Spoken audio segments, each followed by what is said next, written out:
Hello guys, ഞാൻ ഇന്ന് കാണിക്കാൻ പോകുന്നതൊക്കെ എങ്ങനെ ഓപ്പോനെറ്റിലേക്ക് 4 മൂലൊന്ന് ചെക്ക്മേറ്റ് ആക്കാവുന്നതാണ്.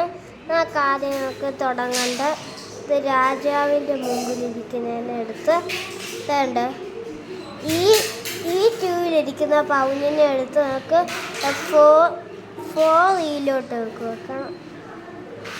ഈ ഫോറിലോട്ട് വെക്കണം.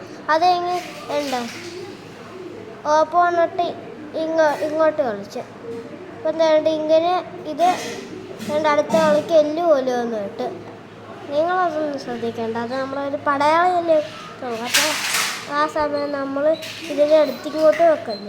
ഇങ്ങോട്ടാണ് വെക്കേണ്ട. അങ്ങോട്ട് വെച്ചാൽ ഇതിങ്ങനെ കിട്ടും. അത് വെട്ടിക്കഴിഞ്ഞൊക്കെ അങ്ങോട്ട് വെക്കാം. അപ്പോഴത്തേക്കൊക്കെ ഇതിനെ എടുത്ത് നമുക്ക് ഇങ്ങോട്ട് വെക്കാം. ഇതിൻ്റെ കൺട്രോളിലോട്ട് വെക്കാം. അത് കഴിഞ്ഞ് ഗായ്സ് നമ്മുടെ ഓപ്പോണറ്റ് വെട്ടി വേണ്ട.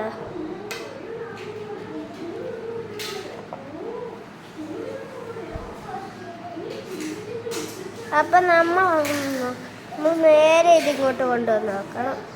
അത് കഴിഞ്ഞ് ഓപ്പോണറ്റ് ഇങ്ങനെ വെക്കുമ്പോൾ നമ്മുടെ ഇതിങ്ങനെ വെട്ടാൻ അപ്പോൾ നമ്മളൊന്നും പറയില്ല. നമ്മൾ നേരെ ഇതിനെ കൊണ്ട് നമ്മൾ ഈ പൗണിനെ നമ്മളിങ്ങനെ വെട്ടിയെടുക്കണം. ഇങ്ങോട്ട് വെച്ച് കഴിഞ്ഞാൽ ഇങ്ങനെ ചെക്ക്മേറ്റ് ആവാറില്ല. ഇങ്ങനെ വെട്ടിയാൽ നമ്മുടെ ഒരു ബിഷപ്പ് ഇവിടെ കാവിലിരിപ്പുണ്ട്. അപ്പോൾ ചെക്ക്മേറ്റാണ്. അപ്പോൾ എൻ്റെ വീഡിയോ ഇഷ്ടപ്പെട്ടവർ ലൈക്കും സബ്സ്ക്രൈബും ഷെയറും ചെയ്യണം. എന്നാൽ ശരി, ബൈ ബൈ.